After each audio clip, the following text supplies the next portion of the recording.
So I'd just like to welcome you this morning, and we're just going to be going through the digital communication strategy.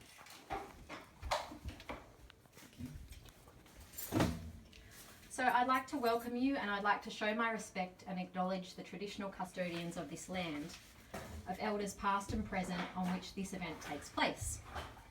This digital media strategy is prepared for CareSure, which is a community organisation that provides multicultural welfare support and services to the community.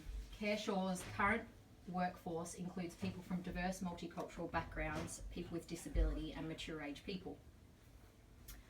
CareSure is committed to workplace diversity and inclusion and is constantly striving to improve the diversity of the organisation by specialised recruitment strategies designed to attract more people from these diverse groups.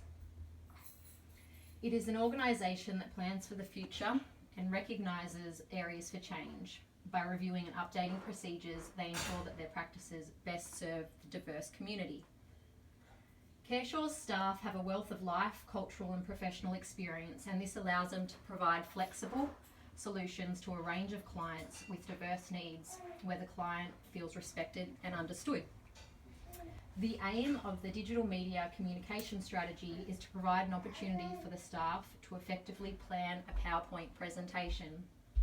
By recognising and incorporating the fact that people have different needs and learning styles, they can feel supported, understood and engaged in the workplace. So basically, this is the template of the digital media strategy, and then I'll basically just go through and explain the relevant points and how this is accessible to people with diverse learning needs. So in the top right hand corner, you can see that there's a communication access symbol. This is basically to let people know that the organisation can provide this communication in an alternative format to suit their needs. The speaker buttons in the top left hand corner, that's an accessibility aid included, which this one is audio. So for people who had a hearing impairment or something, they can access this presentation on their laptops and get clear sound. So the title slide, so basically this just goes through the formatting. This is just an example of how it will be laid out. So the content of the text in the title slide should be Verdana size 18, while the title heading should be Microsoft Sans Serif size 54. Basically these standard sizes of fonts and the style of fonts just make it clearer and easier for people to be able to read. This title slide, so this basically just goes through again, if you were creating this presentation, these are the standard fonts that you would use. So for the font type, you would use Microsoft Sans Serif in a 54. That's basically a standard size you would use throughout the presentation, as it's easy to read. There's no curly ends on any of the text, and the bold size makes it easier for people who may have trouble viewing the presentation. The background colour is dark blue, which contrasts to the white text, again making it clear and easy for people to read. The imagery, so any images included in this presentation, we would obviously want them to be high resolution images, and include the accessibility access symbol in the top right hand corner of the front page, just so basically the people that you're presenting to know that they can get the format, the PowerPoint in different formats. And then the specific accessibility feature that I've included in this PowerPoint, and you could include other ones if you knew that your audience had a particular need, but this one I've included is the audio recording, which is accessible for people who would have a hearing impairment. The next slide would be an acknowledgement of country. So you can basically just use this one in your PowerPoint presentations. That's usually included on the title slide, and we've already been through that this morning. The content slide, so this is basically similar to the title slide. It just again goes through font type, which we would use Verdana, and font size, which would be 18. Again, we would use the dark blue background with the white text as a contrast throughout the PowerPoint, making it easy for people to see. If you're going to be using bullet points in the presentation, you would use the large white diamonds, again just making it easy for people to see. And imagery, yeah, you would use high resolution images, yeah, basically the same as the title slide. Use of photographs. So any photographs that are to be included in this of people or non-government places need approval, and these are just some of the reasons why. So for privacy, confidentiality and disclosure. So the reason why you would need that is client's confidentiality is protected by the Privacy Act 1988. This includes physical information, photos or drawings of a person or place, or their property. This information is considered protected and can only be used if the person has provided permission. The duty of care of a caseworker, for example, relates to the legal concept of negligence and relates to common law known as judge-made law. As a worker, it is your legal and moral responsibility to ensure that you reduce the risk of harm to any person that's in your care, and that's basically known as your duty of care. And discrimination, so as a worker you have the responsibility to protect people from discrimination, and this is supported by the Australian Human Rights Commission legislation. Accessibility issues, so this basically just lists some different types of basically people in the audience that may have difficulty in understanding what you're presenting. So some examples are hearing impaired, visually impaired, language barriers, or an intellectual impairment. And the accessibility aids that you could provide that were relevant to those people would be FM systems, digital accessible information systems, so DAISY. You could provide an interpreter or a computer-aided real-time transcription, also known as CART.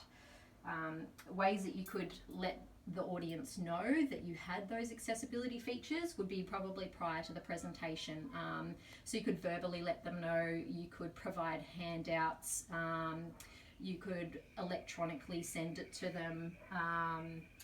Say for people with that had language barriers, you could provide a handout in their language, so translated into their language, just to make sure that you'd kind of covered all bases.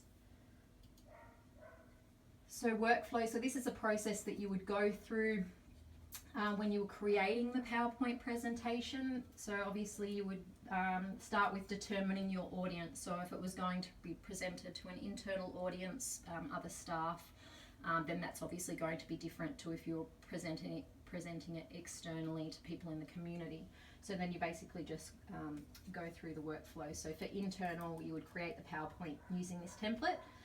Then you would send the email to your manager to get approval for the content.